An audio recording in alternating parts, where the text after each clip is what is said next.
My sister looked me in the eye at our parents' anniversary dinner. "You serve people like us. Go eat with the staff."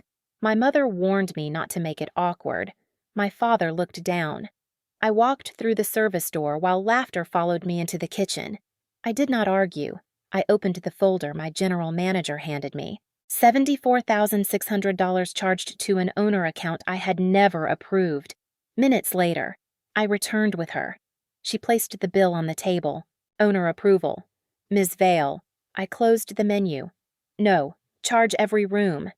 Their weekend ended before dessert. Before I tell you more. Where are you listening from? What would you have done 6 weeks earlier? My sister, Bianca, called to ask whether Bellweather House could offer a family rate for our parents' 40th anniversary. I told her I could review a discounted room for Mom and Dad if she sent the request through our events department. That was all I agreed to. My name is Marin Vale. I was 38, and Bellweather House was not just where I worked. I owned 68% of it through North Coast Hospitality Holdings and ran the property as managing partner. I had started there at 19, carrying banquet trays until my wrists ached, polishing silver after midnight, and eating staff meals between shifts in the kitchen behind Tide glass. Years later, when the hotel was drowning in debt, I came back. I found investors, negotiated with the bank, put my savings into the deal, and helped rebuild the property one department at a time. We kept employees the previous owner was ready to cut. We restored the restaurant, repaired the rooms, and made Bellweather profitable again. My family knew I managed hotels. They never cared enough to ask what that meant. When I graduated from hospitality school, my mother said, "At least restaurant work is steady." When Bellweather reopened after the purchase, I invited everyone. Bianca had a branding event that weekend, so my parents went with her instead, later. She told me, "You're loyal to a building that doesn't even belong to you." I stopped correcting her. Bianca ran a luxury event styling business built around polished photographs, expensive venues, and the appearance that every room opened for her. After our phone call, she told 54 relatives that I was hosting the entire anniversary weekend. She reserved 22 rooms, 3 ocean suites, a welcome reception, a private dinner, premium wine, spa treatments, a schooner charter, and Sunday brunch. She called it the Vale Legacy Weekend. I was not included in the planning group by the time I saw the itinerary. Invitations had already gone out describing the trip as my gift. I called Bianca. I offered to review one room for Mom and Dad. "Who is paying for everything else?" She sighed as though I were embarrassing her. "You work there. I assumed you would handle it." That was when I should have understood. Bianca was not requesting a family discount. She was building a luxury weekend around a promise I had never made and making sure everyone arrived before I could say no. By Saturday evening, Bellweather House was glowing like Bianca had staged the entire coastline for her photographs. Every lantern along the glass veranda was lit. White flowers covered the private dining room. A slideshow of my parents' 40 years played above the bar while relatives admired the ocean suites they believed I had gifted them. I arrived late from an emergency inspection at another property, still wearing black trousers, a white shirt, and a charcoal cardigan. Bianca looked me over. "You came dressed like management. I came dressed for work." She smiled as though I had confirmed something embarrassing. Inside Tide glass, 54 place cards circled the tables. None had my name. I checked the seating chart twice. "Where am I sitting?" Bianca adjusted one of the floral arrangements. "The plan is full. There are 54 guests and 54 seats." She laughed loudly enough for the nearest tables to hear. "You serve people like us." "Marin, go eat with the staff." A few relatives laughed because they thought it was a joke. My mother leaned toward me. "Please don't make this awkward. You understand restaurant schedules." My father stared at his folded napkin. Malcolm, Bianca's husband, looked uncomfortable but said nothing. 2 young servers were standing near the doorway with the first course. Both had heard her. That mattered more than my missing chair. I looked at them and said, "Keep the first course moving." Then I walked through the service door. The kitchen was hot, loud, and honest. Pans struck steel. Tickets slid across the rail. No one there pretended work was something shameful. Theo Markham, Tide Glass's executive chef, Set a plate from the staff meal in front of me. You don't have to protect people who are humiliating you in your own building. I'm protecting the team, I said. Not them. When Bianca and I were teenagers, she once left a restaurant table covered in spilled drinks and told everyone I could clean it because that was my job. My parents had not corrected her then either. I had quietly added cash to the tip pool so my coworkers would not pay for my family's disrespect. That night, I almost did the same thing again. I planned to let my parents finish dinner, then speak to Bianca privately and cancel whatever had not yet been used. Before I could stand, Simone Kessler, my general manager, entered with Gabriel Finn, our controller. Gabriel placed a thick master folio beside my plate. Simone's expression told me this was no seating mistake. Your sister didn't book a family dinner, she said. She tried to place $74,600 on your owner account. Gabriel opened the folio and turned it toward me. The projected total was $74,600. $31,200 for rooms and suites, $7,800 for the welcome reception, $16,400 for dinner, premium wine, spa appointments, the schooner charter, and Sunday brunch made up the rest. Bianca had paid only a $7,500 deposit. With what card, I asked. Her business card, Gabriel said. It is nearly at its limit. Simone handed me a second document. It was an old owner courtesy request with the date changed and my name typed at the bottom. The signature line was blank, above it.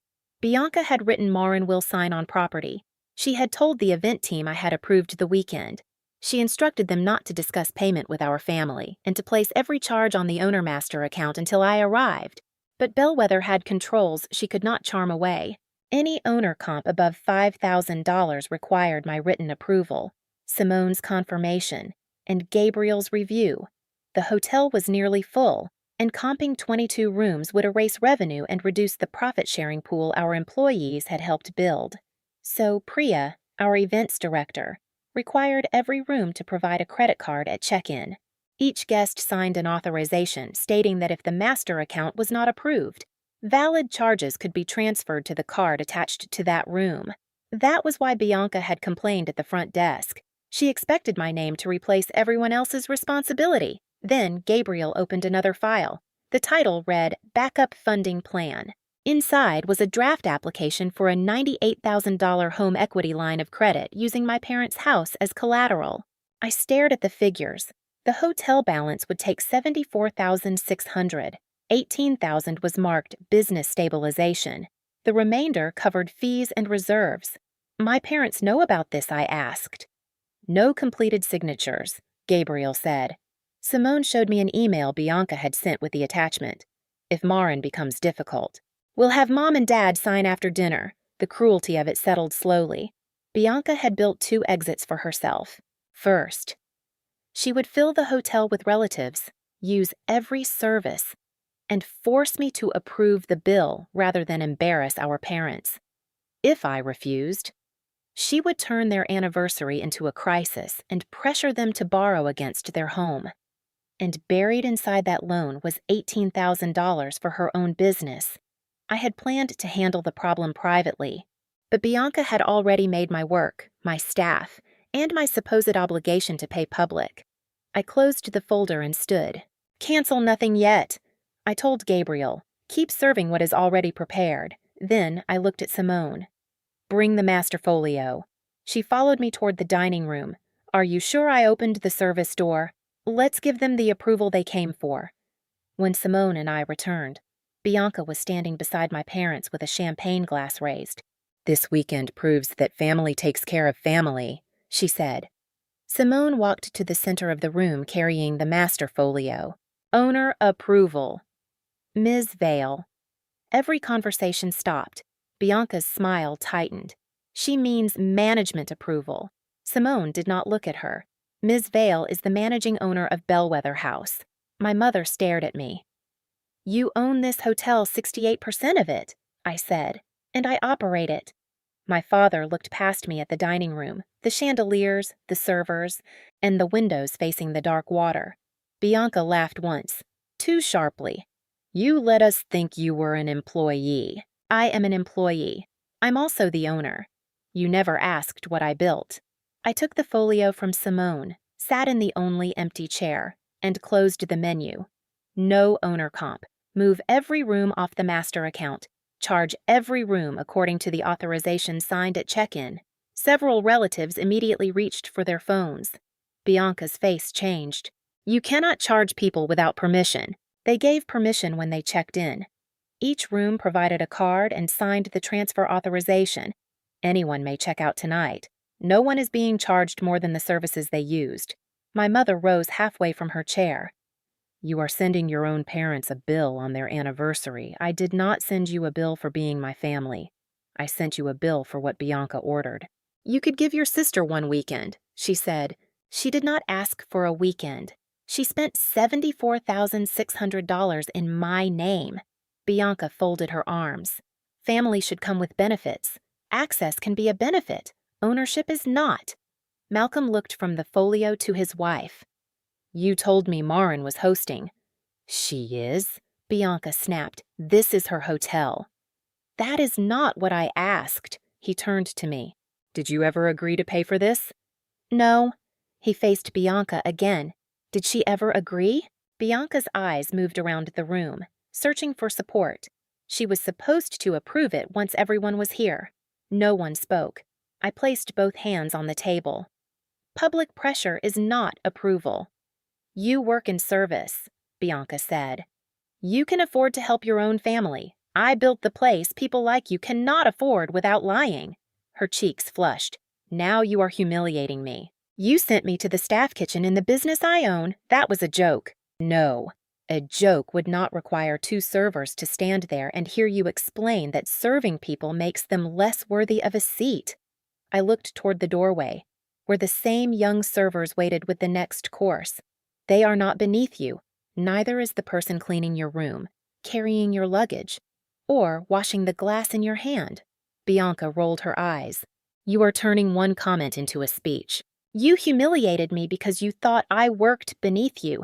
Every room you slept in, every meal you ordered, and every favor you demanded belonged to the business I built while you were laughing at my job.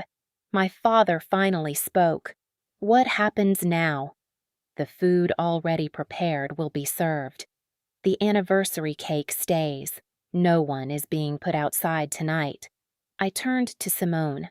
Stop the unopened premium wine. Suspend tomorrow's spa appointments, the schooner charter, and brunch until each service has a valid payment method. Keep Mom and Dad in a standard room. Simone nodded. Bianca looked around at the relatives who had begun whispering. You are destroying their anniversary. No, I am refusing to finance the lie surrounding it. She pushed back her chair. Fine, Mom and Dad can cover it. My father frowned. Cover it with what? I removed the second document from the folder and placed it in front of him. With your house. Apparently. My mother read the heading aloud. $98,000 home equity line of credit. Bianca reached for it. But my father pulled the papers away. My mother scanned the first page, then the breakdown. Her voice dropped. The hotel bill is $74,600. She looked directly at Bianca. Why is the loan $23,400 more? The room emptied slowly after that. Relatives who were not involved returned to their tables or checked out early. The rest of us moved into a smaller conference room with Simone and Gabriel. Gabriel laid out the documents one by one. No owner comp was approved, he said. Mrs. Vale Hollis's card cannot cover the balance. The home equity application is incomplete. And no one here has authority to sign for Elaine or Russell. My mother stared at Bianca. What is business stabilization? Bianca crossed her arms. My company had a difficult quarter. Malcolm's voice hardened. How difficult? About $18,000. Gabriel looked at the loan breakdown. That is only the amount she planned to take from this application. Malcolm went pale. The full truth came out after the weekend, when he demanded every statement Bianca had hidden. Gilded Days Studio owed $138,200 through business cards, unpaid taxes, a personal credit line, and luxury purchases she had spread across payment plans. The anniversary was never just about my parents. Bianca wanted photographs inside Bellweather House, proof that her company belonged in expensive rooms, and a story she could sell to clients. She had planned to use my business for the setting and our parents' home for the debt. That night. The consequences began quietly. Some relatives paid for their rooms. Others checked out. The 3 ocean suites were released. The unopened wine stayed in storage. The schooner charter was canceled. Spa appointments without payment guarantees disappeared from the schedule. The cake was still served. My parents kept a standard room. No one was stranded. But no one received the luxury Bianca had ordered without a way to pay for it. My mother blamed me first. You could have warned us before dinner. Bianca could have asked before booking it. Dad looked at the unsigned loan papers. I should have confirmed the gift with you. You should ask before accepting $74,000 from anyone. He nodded because there was nothing left to defend. The next morning, my parents refused the home equity line. They removed Bianca's access to their financial records, changed their passwords, and scheduled a meeting with an independent advisor. Malcolm and Bianca separated temporarily after he discovered the rest of her debt. Weeks later, he sent me an apology. I should not have needed to learn that you owned the hotel before respecting your work. That was the first apology that understood the real injury. At Bellweather House, I protected the people who had protected the business. No employee lost tips or profit sharing because of my family. Priya, Gabriel, and the front desk team were praised for following procedure. We changed the policy so no relative could request an owner benefit without written approval. Bianca was placed on full prepayment. My parents could receive a family rate only when I approved it in advance. No family gatherings would be hosted at Bellweather for the foreseeable future. 3 months later, Bianca texted me, "You could have saved everyone's dignity." I answered once, "You tried to finance dignity with my business and mom and dad's house. By winter, the final charges had been paid, but I still had not invited any of them back." At our next meeting, Mom said, "Surely Bellweather can host one dinner." "No," I answered. "The hotel is not our family wallet." Dad asked whether Bianca could return if she apologized. She may return as a paying guest after full repayment and respect. Bianca called me cold, I said. You used my business, our parents' home, and my silence. That ends now. My decision was final. No family events, verbal discounts, or exceptions through guilt. Bellweather House would welcome only those who respected its people and paid honestly. What would you have done in my place? Share your answer below. Subscribe. And stay for more family betrayals, financial secrets, and satisfying consequences with strong characters who fight back.